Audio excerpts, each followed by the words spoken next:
Welcome back to Recall the Midwife. This is the season 3 recap. I'm Becky. I'm Alex. I'm Jen, and I'm not going to do a formal disclaimer this time, but just be aware that season 3 encapsulates a lot of like birth, life, mental health issues, death, dying, things like that. I don't think we're really going to touch on very much of that this week, but just be mindful that if those are things you may not want to hear about, we hope you join us for the next one. Okay, girls. So as our listeners know, and as we know, our series recaps now have become a bit of a tradition where I go through the season, I pull out a bunch of quotes, and then you guys have to guess who says them, and then we kind of get to discuss. Um, just a little word to say. I I have been trying to refine my process for gathering quotes for these seasons, thinking, oh, maybe I can like streamline this, maybe I can make this, more, like just a better process for me, more time effective, more things like that. This season I did not do a good job this time with that, for lots of reasons which I won't go into because it's boring. So these are a bit random, just gonna say that We like random. yeah. I chose things that I thought were fun and, just very doing our best energy this week. So But most importantly, they happened in season 3. So that's all they need to be. exactly. They did happen in season 3. Also, I will just say that I went down a bit of a rabbit hole with Call the Midwife, and just basically watched ahead. What do you mean ahead? Into season 4, 5, 6, 7, 8, 9, 10, all that? I don't know how far I got. I just had it in the background all day. So I might be thinking of people that weren't now in season 4. It's fine. Oh, also another thing just to say about season 3. This season really had the quality of like, like when you turn a decade older, like especially when you like turn like 30 or 40 or whatever like that, and you're just like, oh my god, like you think back to where you were like what like the last time you were when you like 10 years before, and it just feels so wildly different, and you just couldn't believe how far you've come and like how much has happened, and you're just like, how did I even like live all of that? That's what season 3 felt like to me in a lot of ways. Maybe because I was watching these episodes like here, there, everywhere, in and out of order all the time, multiple times, because I was trying to get these quotes and then I couldn't get them, but then I did. But then we talked about them in the episodes, and then and I just feel like so many things have happened this season. It is absolutely wild. It is a Okay, big that's all. series. Well, to be fair, That's we've all. said it though. Each episode keeps getting longer and longer for hours because there's so much to talk about in each one. Like, I I don't know how the know. writers have even done it. No clue. So, with all of that preamble, should we get to it? Let's Yes. do it. Okay. All right. So, do we want to read these in the order that I've put them, or should I just go random They'll let eggs you through this? choose. You go whatever you want, wherever the wind Hmm. blows you. Okay, maybe I'll just kind of like strike where the thing. Okay. All right. If she approaches you with cake in your first week, pick up your skirts and run. It's all a ruse designed to embarrass the unwary. Well, we know I who it's about, but who Yeah. said it? Yes. Just Well, oh, go on. it's about Sister Monica Joan, Yes. and it's either Sister Evangelina or Sister Julienne. I think it's Sister Julienne. What do you think, I Alex? thought of Angelina. Oh, It's Evangelina. Yes. Evangelina, Yes. Now, do you know who she's saying it to, though? a new arrival. Uh-huh. Who arrived? Winifred, Sister Winifred. There we go. Now, which also just goes to show Sister Winifred just joined us in this season, and she didn't even join us in episode 1. She joined us like a few episodes in. So, yeah. And this is actually a reference to the fact that whenever a new person comes, this is Sister Monica Jones' like thing for them, because basically it's a way of eating the whole cake, and then she pawns it off as if the other person ate most of the cake. She did this to Jenny Lee when she came. Well, the other thing that threw me on that comment was pick up your skirts. So I thought she was speaking to a group, and then I realised Oh, she's that, talking to a nun. yeah, exactly. Yeah, there you go. Okay. Uh, just reading this leaflet is an education. Ooh, We I talked know. about this recently. Yes. Oh, hang on, no, Bex, you go first. I don't know if It's a leaflet about. What is it about? I don't know. Is it the men's health clinic thing? Yes. Nope. Oh. No, it's not that. Just if I said more, it would give it away, so I kept it really hang short. on. I remember the scene and I can't remember who. Was it Timothy? No, No. it's two women talking, if that helps. Hang on, we can do this, Bex. Come on. Is Is it it the maternity Cynthia? clinic? Oh, Is it? yeah. Is it Cynthia? No, Is it about the hypnobirthing? no. No, is that this series? Hypnobirthing is this series. Yes. Right. Oh my God. I think you've foxed us, Jen. No, we can do this, Becky. We can do it. I purposely tried to make it harder because Just reading the leaflet is an education. Put it in the drawer, Sheila. No, it's not him. Is it Sheila, one of them? Nope. Just reading the leaflet is an education. Could it be about Oh, I don't know. We don't know, Becky. We don't know. Is it about contraception? I mean, I don't know. I'm trying to guess what the leaflet's about. We're trying to guess the people. Well, in all fairness, I there are so many leaflets on this show. So I'll just give you an extra little hint. I'm paraphrased because I can't remember exactly what the word is. Just reading this leaflet is an education. I didn't even know we offered half of these clubs. Oh. You guys know what it is. Yeah, Well, it's Chummy's. Yeah. And she was talking to Sister Julienne, wasn't she? Yes. It's So Sister Julienne said it, did she? Sister Julienne said it to Chummy because Chummy has made an original copy of the leaflet that she's going to go duplicate on the Ronio, and then she's going to hand her out all over Poplar because the community has to know where the clinic is, where all the programming is, and I had that at the new community center, and none of them know.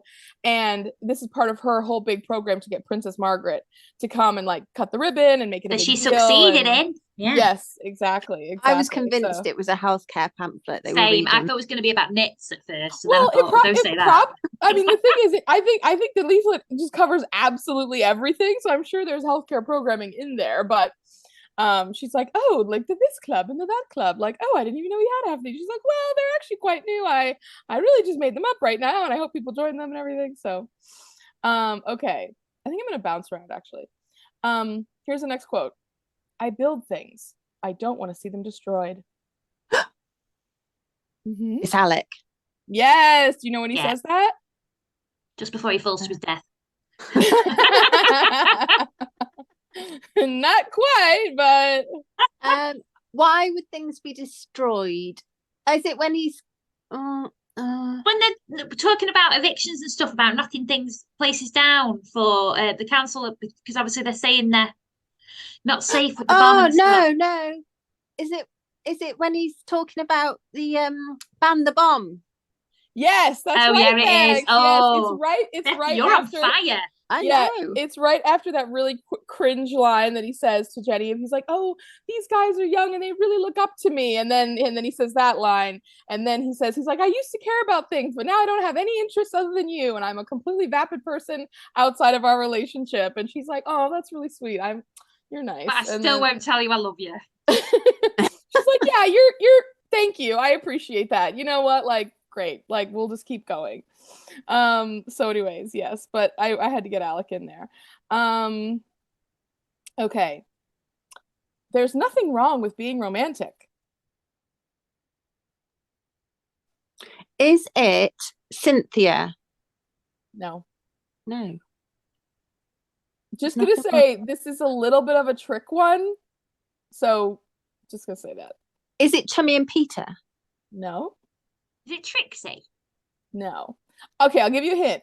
The word romantic here is not actually used in like a romance context. Specifically romance context. Is it a nun who says it? No. It's what's a romantic situation that when you're romanticizing, so when think when about, I know what it no, means. I'm just trying to I'm trying to think out loud. When you're romanticizing it, so what could it Think be? about Like think about the word romantic in more of a Is it when Tom Hereward is doing up his bus? No. Think about the word romantic in more of like a like thoughtful, emotional, sensitive, caring kind of a way, sentimental-ish, kind of that type of a way. Say the line again. There's nothing wrong with being romantic. Is it to do with Alex again? No. Mm-mm. We could just, you know what, Bex? We know all the names of everyone in the series. We could just say everyone. I will say this: a man did say it. I think it's Peter. Turner, Dr. Turner. There you go. Oh. Okay. So again, I made this one really hard on purpose. Okay. So Sheila comes into him when she wants to send the pregnancy test off, but she can't do it without a doctor's signature. And she said, "Oh, I didn't want to talk to you about it because I wanted to be romantic when I told you, like, you know, and then if it didn't come to anything, I wouldn't say anything at all." And he said, "Well, like," and she's like, "But now all of that's ruined." And he said, "There's nothing wrong with being romantic, and like, I'll still sign this, and like, it'll still be a beautiful moment if you find out you're pregnant. We'll just do that." But also, I got to explain to Becky what romantic means, so it's all good. No, I was just saying it out loud in the end. Okay. Okay. I mean, I probably did need some explanation because I was romanticizing about a bus. Yeah, you guys are going all over the place. Okay. Oh, I never thought I'd say this, but I'm glad you didn't listen to me. Is Trixie saying that? Nope. Oh. Is it someone to Jenny Lee? No. Is it Sister Evangelina? Yes. Why is she saying it, Alex? Oh, she's saying it to Patsy. No. Oh, I am rubbish what's the today. quote again? Oh, I never thought I'd say this, but I'm glad you didn't listen to me. So Sister Evangelina was with Julianne? No. So Sheila, I'm going to say every name in the series. She was with another midwife. Well, we said Jenny. Oh, it was when they were delivering a baby. Cynthia. Yes, and about the hypnobirthing. Yes, there you go.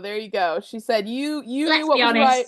We did not get that. You just fed it to us. No, I got it with they were delivering a baby, although the show is called Midwife. That's like when I said this show is about this episode was about generations, and Alex was like, every episode is about generations because literally it's about parents, you children, felt it was so deep. You were like, it's about generations. And I think you were expecting us to be like, whoa. Listen, my mom said it. I thought it was deep when she said it. I still feel very sentimental about it. I mean, I'm not romantic even. But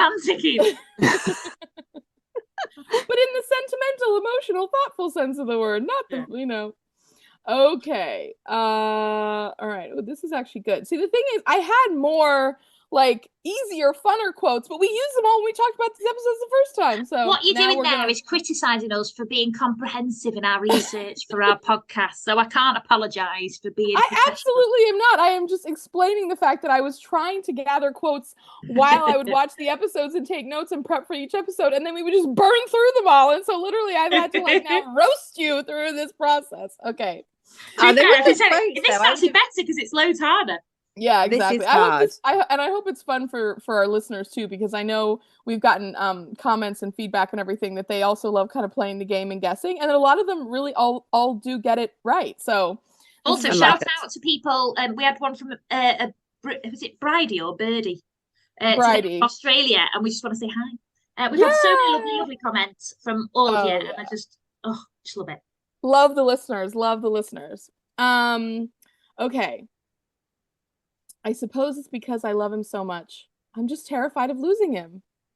Well, it's not Jenny Lee. No, but. Oh. Is that. Is it. These movements are not indicating anything. And you guys can't hear, but I'm like, I'm making weird facial expressions. She's also rubbing her nose. I'm like, what are you doing? I thought I was like close. Pinocchio? So I was like.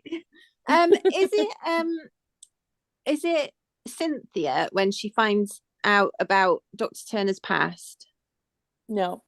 Sheila, you meant. Sheila, Yeah. Yeah. No, I meant no, Cynthia. it's It was really rude. Is it Sheila and Tim?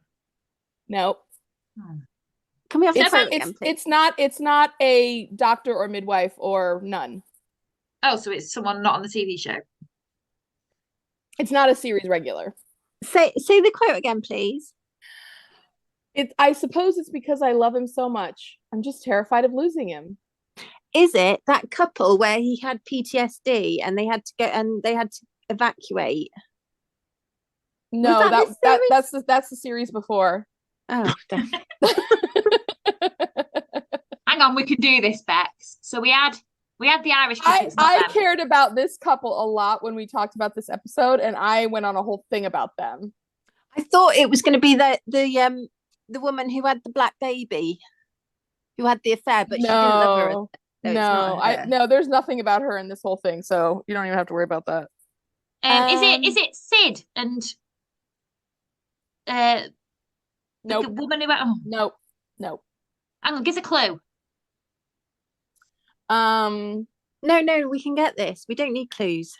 Okay, well, they've got the green light ones. You know, the light in the Yeah. Right, she's not saying anything, so I'm going to say It's that's not not them. It's not them. Right, okay. Okay, who else have we got?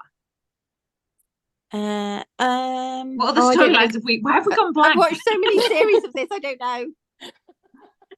So in this episode, it's like there's like an A pregnancy storyline that's like big, and then there's a B pregnancy storyline that's a bit smaller, and this is the B pregnancy storyline. And when I talked about this couple, I referenced something from my childhood that I thought about when I was watching them, and how it made a big impact on me. And I went on this whole long tangent about the story, and it was there. Listen. We can't have paid attention to that, Jen. I'm so We sorry. cannot remember. Clearly. No, go on. So you said something about your childhood. And the husband's name is the name of the character in the story that I referenced from my childhood. Oh, that book. Yep. Oh, and it was a book that I'd never read. Oh, well, see, I thought it was Sid. Nope.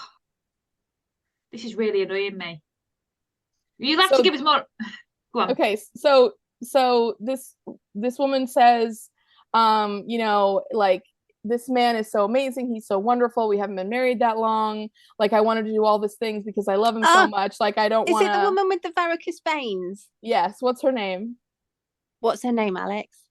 Who's the one with the varicose veins? What's your Oh, name? Jesus. It's Kathy. She's talking about Stan, her husband. Oh, Stan. I said Sid. I meant Stan. I kept saying Sid. I meant Stan. You can't say Sid and say I meant Stan and have me know that you didn't. The one from who's married, who's going out with the one from the In-Betweeners. That's what I meant. That is the one I meant. Next Well, time. I'm sorry, but that doesn't that means nothing. That's completely pointless. Next time I get one wrong, I'm going to say no. I meant the right. Oh no, you're shenanigans. The two of you. I did genuinely mean that one. But here's the reason why I chose it out, right? Because so in this scene, Kathy, she's had the baby. She's like, oh, like I do all this because, or maybe she hasn't had the baby yet. I can't remember. Anyways, but she's like, I do all this stuff because like before Sid, like when Stan and I were. You just said Sid. You just said Sid. No, I said Stan. So when Stan and I were like not married yet, like he's like so handsome, he could have had any girl he wanted. Like when we got together, like I wanted to keep myself looking cute and everything. She's like, we haven't even been married that long. And then I got pregnant. And she's like, and now like my body is kind of changed because of pregnancy and everything. And she said, so I'm doing all these insane things that I probably shouldn't be doing because I want to keep up appearances, because I want to keep the spark alive. And she says, I suppose it's because I love him so much. I'm just terrified of losing him. Not like losing him, in like a death way, but losing him just like he's not going to be interested anymore and then he'll go off. But what's interesting about this scene is while she's giving this whole speech, she's telling it to Jenny Lee, which is why I made the weird facial expression when you said Jenny Lee. And this is also the episode where Alec, yeah, well, obviously, you didn't even know. Anyway, it doesn't matter. Anyway, but I thought it was an interesting set of foreshadowing because when she says this line about His love is so much. I'm so afraid of losing him. Jenny kind of has this look like, And again, it's extremely subtle. I don't know that it was written this way, but it felt like there was a kind of connection, like in that way of like Jenny isn't afraid of losing Alec, but that's what's going to happen. And so like things you do because you want to hold on. Anyways, I don't know.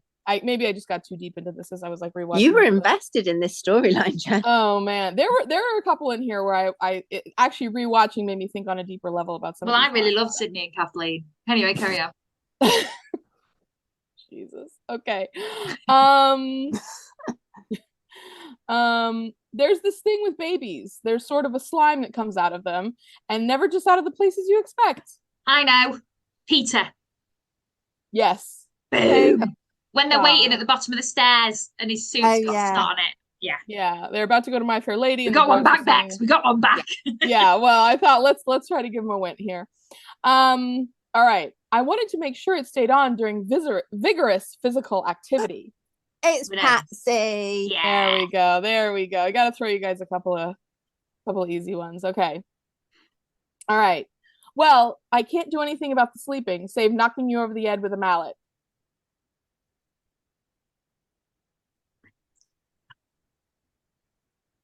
I thought this would be really easy. It's I think you would think, wouldn't you?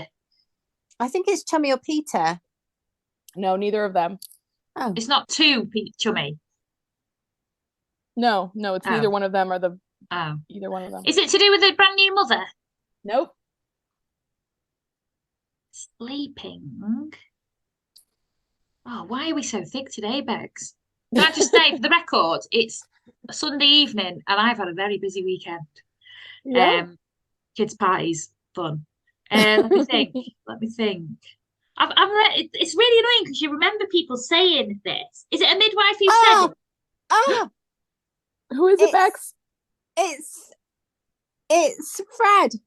Yes, and when does he say it? When he gives Jenny Lee his fry up. There we go. Yes. There we go. See, I thought you would know, Bex, because Fred is your favorite. Yeah, he is. And you do like a fry up? I do. I had one today. They're delicious. Did you? Nice. Yeah, I went round to my mum's for them. That's very nice. Good. Okay. This is the next one. It's just a man with a stick trying to hit a ball. They are talking about. Is it Tom? Oh, is it Trixie when Tom invites her to the cricket? Yes. He is waiting outside Sister Julian's office and he says something about cricket and then she says this. I can't remember how in the conversation she says it, but I just thought that was funny. And because literally like most games are that simple, like that's baseball, that's cricket, that's I'm sure other games, football, rugby, soccer, or football, like American football, rest of the world football, rugby, like many games are just, like put a ball in a place and then there you go. That's the game, basically. Not netball. That is a true hero sport. Anyway, carry on. Okay. I think you guys will get this one quickly, actually. I think you've got more faith in us than you should. Carry on. I'm just trying to keep lifting you up in the hopes that. Well, I'm a bit worried because it keeps just having like really long blanks. I'll have to get so I have to edit it out. Carry on. A mermaid's purse full of luck, according to the old wives' tale. We know. It's Sister Julienne to the Green Light couple. Pamela Saint. Yes. The Call Bear, a baby born in the amniotic sac. Do you know what? I'm glad you spoke about this because in the car the other day, it came to me who the husband was. Who? The husband's massive in Game of Thrones. It's Renly from Game of Thrones. Yeah. Yes. Yeah, it just came to me. The younger brother of the original king in Game of Thrones. Oh. Yeah. Oh my word. Oh my God, you're so right about that. But it just came to me in the car the other day and I thought, I need to mention that. Yeah. Okay, now this one admittedly I would be shocked if you guys actually got this. I literally just threw it in there because I want to talk about it after. Sorry. Is it about Jimmy? No. You'll be well looked after, love. Somebody about the Nartons. No. Is it about the maternity home? Close, but no. So it's not about the nuns. It is to do with like the maternity stuff and like a baby and stuff like that. Oh, is it to do with the home, the new mother's home at Christmas? Nope. Oh. So it's not anyone telling them that the nuns are going to look after it. You'll be well looked after, love. You can just imagine an old woman be like, "You'll be well looked after, love. Them the Nartons. Oh, I've had all my mine with them." It's not a woman. Oh, is it a husband seeing off a wife? Oh, is it that husband who drops his wife off at the hospital? Yes, that's right. Mr. Rawl, who drops off his wife off. And when I told and then we don't see him again, do we? No, he never to be seen again. I mean, the thing that was hilarious to me about this scene is, so Jenny she's just come back from, like the mother house because she was grieving Alec. She said, I want to go to the London to do a stint there because she's like, I just don't think I can see everyone in Poplar right now. And they're like, okay. So she goes to London and she's like, oh, there's a new mother coming in, Mrs. Rawl. I saw on her chart that she had her first pregnancy ended in a stillbirth. And they're like, okay, so we just have to be mindful of that. Then Mrs. Rawl and her husband walk in. He literally is like, he's holding her suitcase. He's being nice or whatever. But he he says to the head nurse, he's like, oh, yeah, she didn't sleep very well last night, vomiting, diarrhea, lots of gassiness, whatever, something like that. And then the nurse is like, okay, thanks so much. And he gives the suitcase. And then he's like, you'll be well looked after, love. Okay, bye. And then he literally leaves. I mean, people who've dropped pets off at veterinarians have given more context and care than this man gave to his wife literally giving birth. To be as rested as a man in the 1950s. Literally, he just it was like he just dropped off his I just couldn't believe it. I was like, wow, and I know he wasn't even there when Jenny Lee went to get the baby from the nursery so she could bring the baby to see her. Yeah. You'd have thought he'd have been there looking through the glass. It's not visiting hours, Bex. Unreasonable. Well, he's just like, call me when they let you out and I'll pull up to the curb and you can hop in. You know what I mean? There's no meet the baby. Yeah, exactly. And then he's gonna have to clean up all the crisp packets when she gets back, he's not doing anything. I don't know. Question though, so obviously we were all born in late 70s, early 80s. Were your parents in the room? Your mum was. Was your dad in the room? Yes, my dad was. Was yours, Bex? I don't even know. I assume so. My dad wasn't. Wasn't he? No, he was there. But I was a C-section and he wasn't allowed in. I was a C-section and he was allowed in. Well, no, he wasn't allowed in. And there were other people that I know around my age. Their dads just weren't there. I'm going to find out. I don't know. I've never asked. Well, I bet that's something else for everyone to tune in for next week. Cliffhanger. I bet that that was kind of in the gray area before dads were expected to be in, but post when they absolutely wouldn't. So there was probably some flexibility, and I bet it kind of went either way. Is my guess. There's this whole thing about feminism. I have to tell you guys off air because it's too long. But anyways, I was fascinated when I listened to this. Okay. Of course, if they could and they did, then they wouldn't actually need to. I feel like it's something Dr. Turner would say. No, but it is a medical person. I thought, no, it's not Trix. Oh, it could be a midwife then. I thought it was Trixie. Oh, hang on. Is it to do with the tropical disease? No. Absolutely not. Look at me being like, oh, got it. Now I'll give you a hint here. I can't totally remember what this is referencing, but I do know who says it to who and kind of what the scene is, but I can't. Is it Winifred? Yes. And is it about the old lady with we can't leave the flat? Could be. She says she's talking to Sister Monica Joan, and Sister Monica Joan is doing some kind of craft or I think it's when she's ripping the pages out of the Bible or something. I don't remember anyways, but I wrote the quote down and then I couldn't remember, but I just like the quote so much, so I really don't actually know what she's talking about. Anyways. Well, I think it's that. That's fine. That's fine. That's fine. Series 3, all right? Yeah, exactly. Okay. Okay, a little more serious one. Whither thou goest, I will go, and whither thou lodgest, I will lodge. Oh, it's Monica Joan. No. Oh. I like the way we're both being confident. I'd be like, no. I thought it was when I know it's not right. I thought it was when Sister Monica Joan was seeing Jenny Lee off in the car. No, that's a poem. Is it Monica Joan? No, it's not Monica Joan. Is it a nun? Yes. Sister Julienne? No. We're just going to say all the nuns. I know, exactly. Evangelina? No. But what was the situation? It's got to be Winifred then. It is Sister Winifred. So this is we talked about this storyline at length. This is the main storyline in this episode, the pregnancy mother. So this is the pregnant mother episode. Sorry. This is that's my brain fritzing. Okay, we're all feeling it this weekend. So this is Sister Winifred to Leah and her mom. Remember that couple? Yeah. So the thing that I thought was really interesting about this, and this was something we didn't touch on in the episode, which is especially why I wanted to highlight it, but they were talking about like it's Shabbath, so like they've made the challah bread and everything, and they're about to celebrate.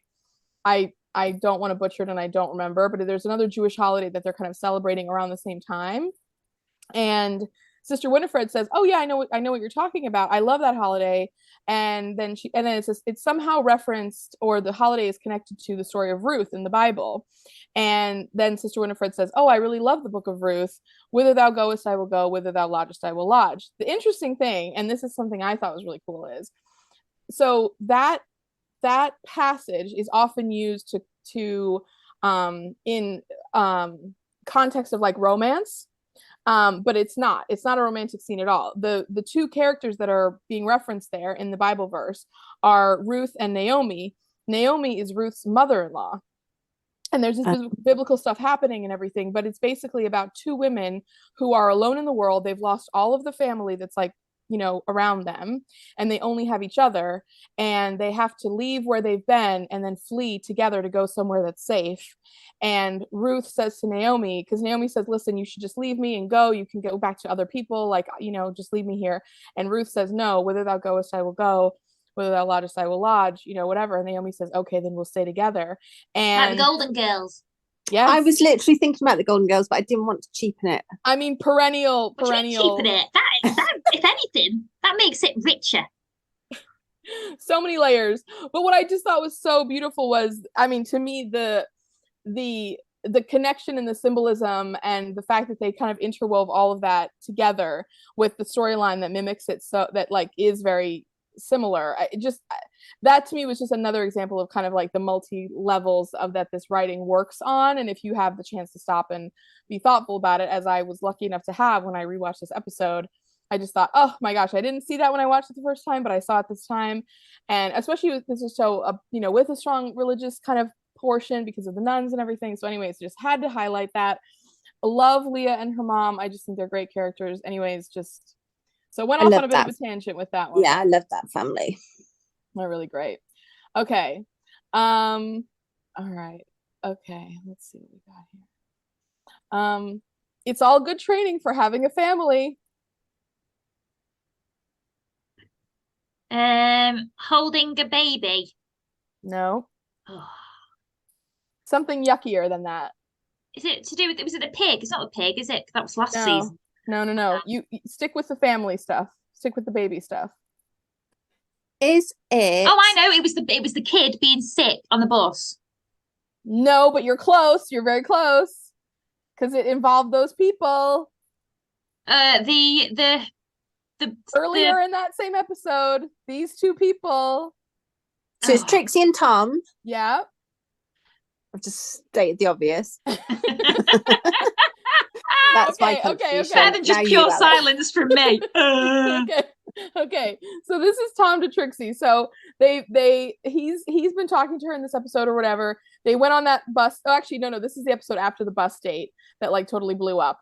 So Tom comes into the clinic just as Trixie is like cleaning some like, I don't know, vomit or whatever off the floor.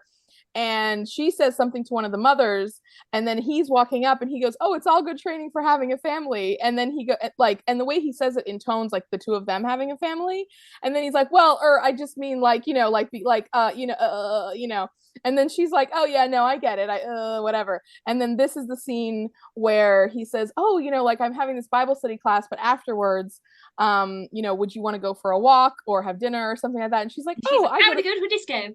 She's like, I go to the dance at 7. See you then. And then he's like, and he walks away.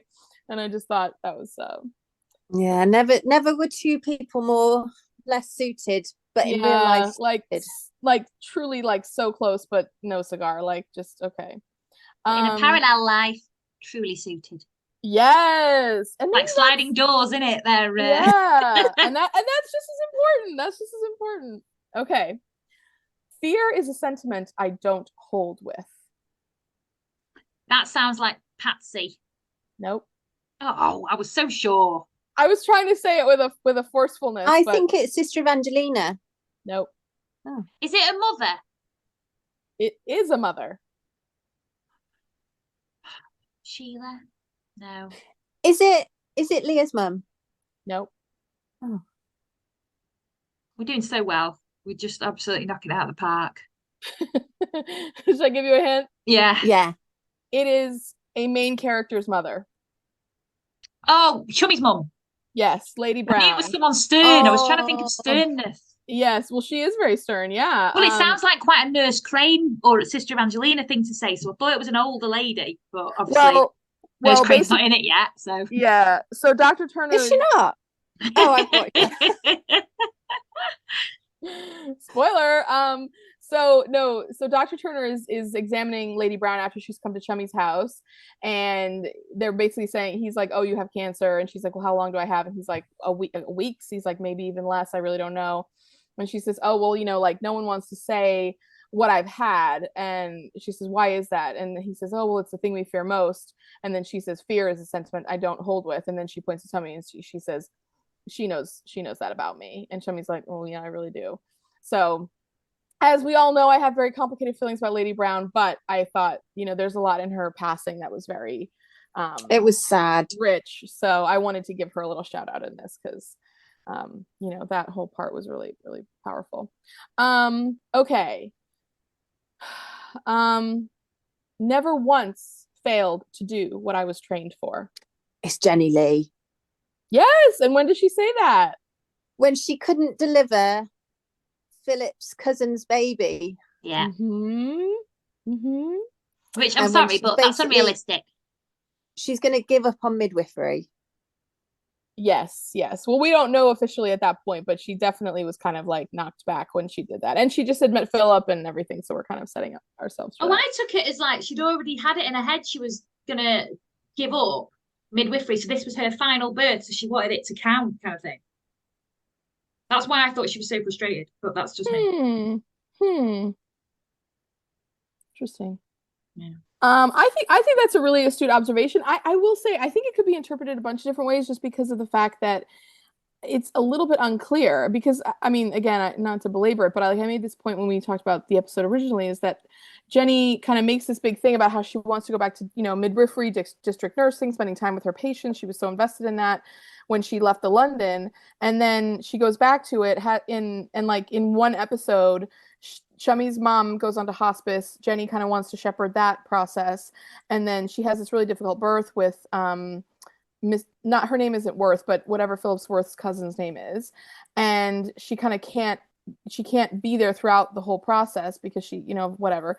And she has this feeling of like really being sad. Maybe you're probably right, Al. Maybe she just really wanted to kind of end on a high note and she didn't get that chance. And so, yeah, I don't know. I wasn't sure. But... Well, I think because she come so far and she was so, you know, what's the word? She was so confident and professional and all that. They showed that in the first birth. I just thought maybe she'd want a final birth. I don't think anything like that would normally rattle her as much as it did. And I thought that was just because it was the final that she decided birth. I think that's right. I think it was also an interesting vehicle for Philip to kind of stand out as well as like, oh, this could maybe be a potential something, because he gets introduced so late that in order to kind of plant the seed that this could be the guy she ends up with, I think they kind of need to give something extra as to like why he would be into her or whatever. And so the whole thing about like him wanting to walk her back to Nonatus and like take care of her and, you know, all that kind of stuff kind of gave you that vibe as well. Like, because then, you know, anyway. So, okay. Just a couple more here. Let me see. Oh, okay. We've already kind of. Okay. They gave birth without fear. Is it the women in the fields that the doctor's talking about?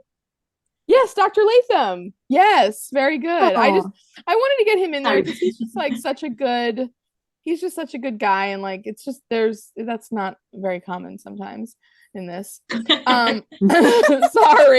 Sorry. Okay. It's modeled on Gene Seberg in The Mouse That Roared. Is it Trixie's new hair?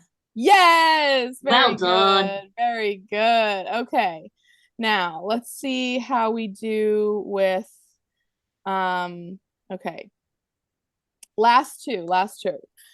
I'm not sure if I'm a fool or a romantic or a creature of routine. Is it Dr. Turner? No. Oh God. Just because Dr. Turner said something about romance earlier does not mean that it's the same person now. Put it in the drawer, Sheila. Every single quote, I'm like, it's Dr. Turner or Sheila. Say the quote again. I'm not sure if I'm a fool or a romantic or a creature of routine. Is it? This is random. Yeah, I'm just going to be honest. Yeah, it is very random. Yeah. It's quite hard. I'm not going to lie. Fool, a romantic or a creature of routine. Is it someone who falls for people? No. Well, I mean, maybe. Is it a mother? Or like a family? No, not in the way you're thinking of it. No. Is it an Anartan? It is a person who works at Nanata's house. Yes. Fred. No. I don't think he's the least one. It would be Chummy. No. Cynthia. No. Trixie. Is it Jenny? It's Jenny, but it's not regular Jenny. It's old Jenny. Yeah, mature Jenny. No, old Jenny. Specifically, this is Vanessa Redgrave. So this is when she and her husband are looking for the ceramic sheep that we don't know she's going to have at the beginning of the episode because Cynthia hasn't given it to her yet. And she says, oh, I'm like looking for it and I can't find it or whatever. And then she goes, I'm not sure if I'm a fool or a romantic or a creature of routine. And then Philip goes, the last two. And I was like, well, that's what a husband would have to say because obviously he's not going to call his wife a fool. Also, can I just say I called her old Jenny, but technically young Jenny's old Jenny, isn't she? Because he's in the past. It's true. That's a very Back to the Future type of methodology of thinking there. You know, like, oh no, if like I'm like the son of my father, then my father is the young son of me, and like my grandfather is actually my brother. You know what I mean? Considering like I'm 50 years ahead or behind, or you know, whatever. Yeah. Why did Cynthia think that Jenny would love that broken sheep? Because it would remind her of a time at Nonata's house, and that sheep was having a lovely conversation with Mary or something. The angel Gabriel. No, because she's got that was the ass with Angel Gabriel. I think it was like a souvenir. Oh, maybe Cynthia was trying to call Jenny an ass. You never know. No, it wasn't an ass. It was a sheep. It was a sheep. I was making a joke. I think it was a souvenir. Also, it was broken and they're going to throw it away. So what else was it going to do with it? Yeah, no. It's fair dues. Well, also they had to tie these two scenes together, so that's the other reason why she had to give it to her, because the writing had to work out. It was funny though, because that was definitely another one of those scenes where they're like, she's like, Vanessa Redgrave is like looking wistfully at the photos of like Trixie, Cynthia, and Jenny, and she's like, we were so young then. We saw things I never saw before, and things I've never seen since. Like, we were so naive. It was like, you know, it was the glory days. It was, you know, like it was the time of wine and roses, and also, you know, and it was just like, okay, all right, you know. I cannot wait to talk about Jennifer Worth's book next week. Like, I am so ready to just like go off on like so much of it. Okay. I need to prep again on that because I did it ages ago and now I can't remember stuff. Well, I'm sure the listeners have already heard me say this. I have the book, and because I was prepping so much for this episode, I didn't really do anything for the book. But this week now, I'm gonna be prepping with the book and like going through and highlighting and all that kind of stuff. Don't worry, I'll be listening to it at work. As long as no one from my work's listening, that's fine. Anyway, carry on. Well, I want to quote it because there's a bunch of parts where I just am absolutely like agog and aghast at like what she says. Okay. Oh no. All right. Okay, last one. I thought this was a good one to end on. I'm not confident. Carry on. Well, no, not good for you guys. Like, no, we can end on a high. Do you think next, can't we? I don't think you will, but I'm just saying this quote is a beautiful quote, and I think it is very wonderful. Thing is, you could say that's fighting talk, but I agree with you. after this performance, yes. Okay. Certainty is fleeting. That is why we must have faith. Sister Julienne. Yes. Oh my God, that was a total guess. Yeah. When she's saying it, certainty is fleeting. What's fleeting? Faith. Certainty is fleeting. That is why we must have faith. In all fairness, this is the Christmas episode, Cynthia, so this is the last episode that we just talked about. Yeah, and she's talking to Cynthia about becoming a nun. Yes. So this scene is so beautiful, and I loved rewatching it because Cynthia has not yet had the scene with, I can't remember their names, but the couple who were in the mental institution for many, many years. And so she's still kind of like saying like, I don't understand, like I want to do this, I want to become a nun, but I don't really know if this feeling is going to pass. I'm not really sure what God wants of me. I'm not really sure if I'm up to the challenge of it. And Sister Julienne, and actually this is a little foreshadowing because I don't know if it's in season 4, but I kind of hope it is. We're gonna learn a little bit more about Sister Julienne's past before she became a nun. I can tell you now, it is in season 4. Oh my God, I love that episode so freaking much. I can't even wait for it. Do you know Renee Bex when she was before she was a nun? I don't want to spoil it for our listeners. Is that? She doesn't know the name. I don't know. Do you want me to give you a clue, Bex? Go on. Is your middle name? Oh, Louise. Yeah. Yeah, there we go. So Sister Julienne is saying, I thought that God knew what he wanted of me. I thought I knew what love was, but I didn't know any of those things. And, she's like, and she says, I was so certain, but then I realized certainty is fleeting, and that's why we have to have faith. It's just such a beautiful scene between two women. And honestly, the thing that I think is so amazing about it is, okay, they are talking about becoming a nun, joining the religious life, but you could be talking about anything. You could be talking about getting married. You could be talking about moving across the country. You could be talking about starting a whole new job or life change.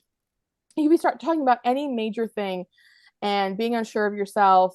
Really any stage of life, it just applies to so much, and it's just such a beautiful scene. And women together counseling each other and everything. Oh man, it just really got me in my feelings. I just really loved it. So yeah, I had to highlight that one and end on that one for this one. That's a nice one to end on. Now normally we do a hero and zero, right? But literally me and Bex can't even remember what's happened this series. So I thought we made it a bit different. Okay.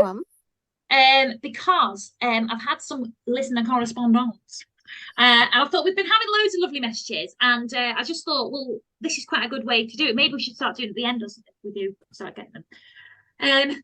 But anyway, this is from Barbara, who is in Australia. We've had a lot of Australian people get in contact with us. Hello. Ooh, good welcome day. Australians. Yes. Sorry about that. Good day there, Australian. Sorry. I won't even try. It would just be offensive, honestly. Yeah. But she was talking about the fact that Sister Monica Joe was given the task of knitting squares to make into a rug. And she basically says that on this show, they normally get everything spot on and perfect. But it was pretty funny to see Monica Joan with a pair of knitting needles doing something to a crocheted square rather than a crochet hook. Later in the episode, many, many crocheted squares are sewn together in a large rug draped over Chummy. So I thought that quite a lot of our listeners might actually be crocheters or crafters or anything and would have noticed this. So I thought I'd mention that because I would never notice that, but maybe but Becky and you might. But I just thought this is a good astute observation that I would never ever get. So I just wanted to put that in. So thank you so much, Barbara, for sending that in. Girls. Okay, I have two things on this. First of all, love that catch, love that save, love that attention to detail. Yes, like superstar, love it.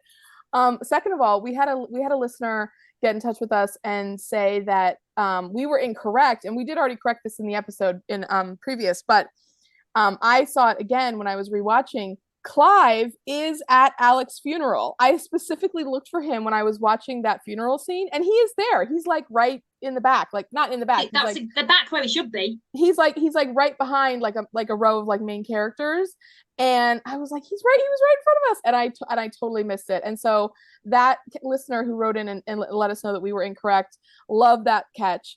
And then the other thing, and I've been thinking about this, I am not kidding you, for weeks, because we talked about the Christmas episode from series 2, obviously how long ago, ages ago now, and there's a whole storyline hinged on hyacinths blooming and how Sister Monica Joan wants them to bloom at Christmas.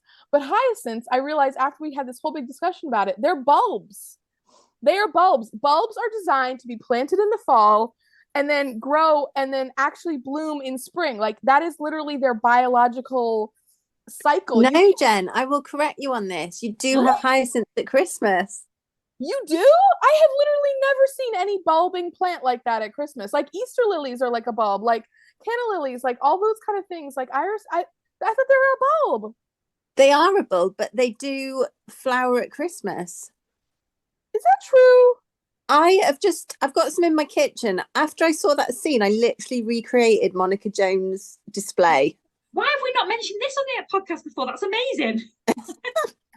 That's actual research that you've actually done. Like, and my physically. Flowers just went over, so I've just cut the flowers off. They bloomed at Christmas? Wow. Not at Christmas. They bloomed at Cynthia's wedding. In spring, that's what I'm literally saying. I literally just Googled it. It says hyacinths bloom in early to mid-spring at the same time as daffodils. No, because my hyacinths are over now. Yeah, it's still winter, isn't it? Yeah. Wait. Hang on, Jen. I believe Becky because she's literally just said she's done it. No, it says how do hyacinths bloom more than once? It says hyacinths bloom just once per year, usually in the spring. Okay, maybe you have one weird one or whatever, but I'm sorry, Becky. Like just because you happen to have a hyacinth that bloomed,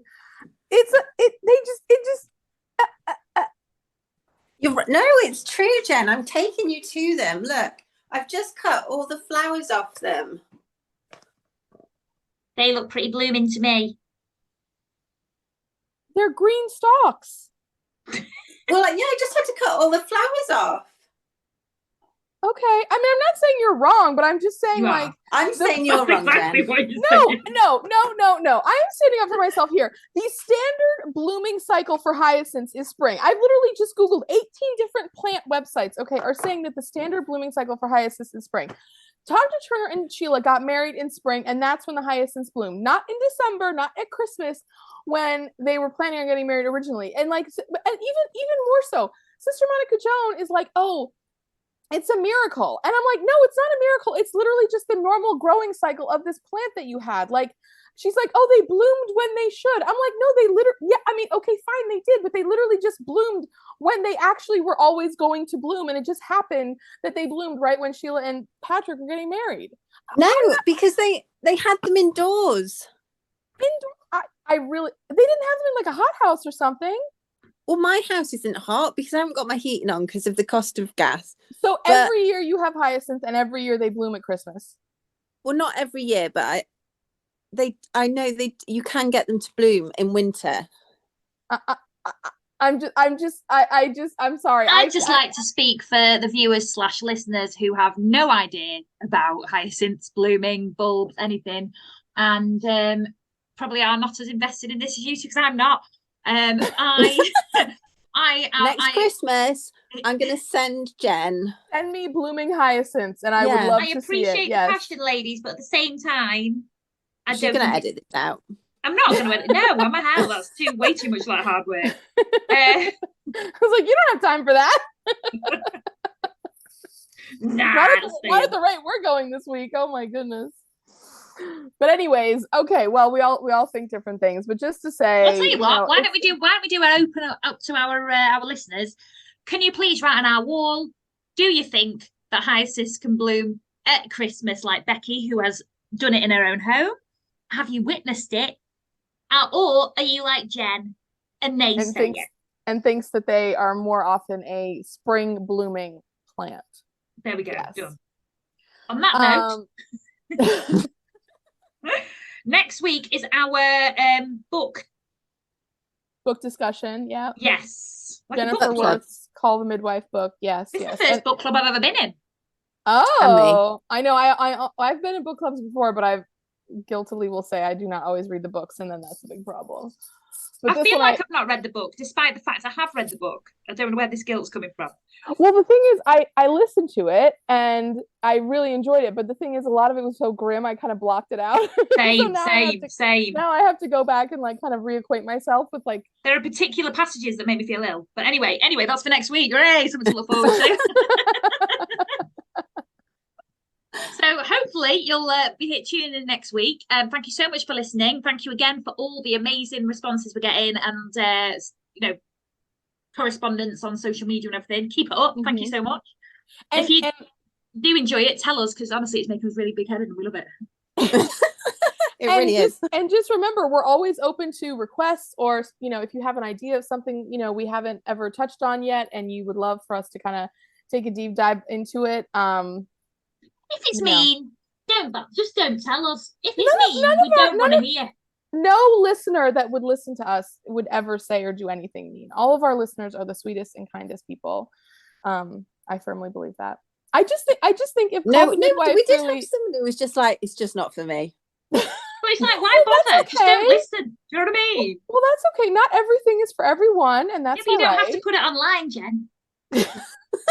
I didn't think someone saying it's not for me was that big of a deal, but that's okay. But yes, I'll honestly, all of you listeners are so amazing, and you always say such sweet things, and we're doing this for you guys as well. For free. So we want to hear from you. So you know. Okay, they know. We don't have to tell them. All right. Happy Rihanna concert day to all of the Americans out there. It's not going on that day, is it, Jen? So. Oh yeah, 2 weeks ago. Anyways, right. Well, you can edit that. On that brilliant note, well done. You can edit that part out. That'll be easy. And that's not happening. I'm not editing that. Right. You're not gonna edit any of this. Oh, it's too much effort, Jen. You need to edit out a bit of us going. Well, if you're gonna edit that out, then you can edit out things I say too sometimes. No, I'm not editing anything. Right. Okay. Thank you for listening. Bye. Bye. See you next week.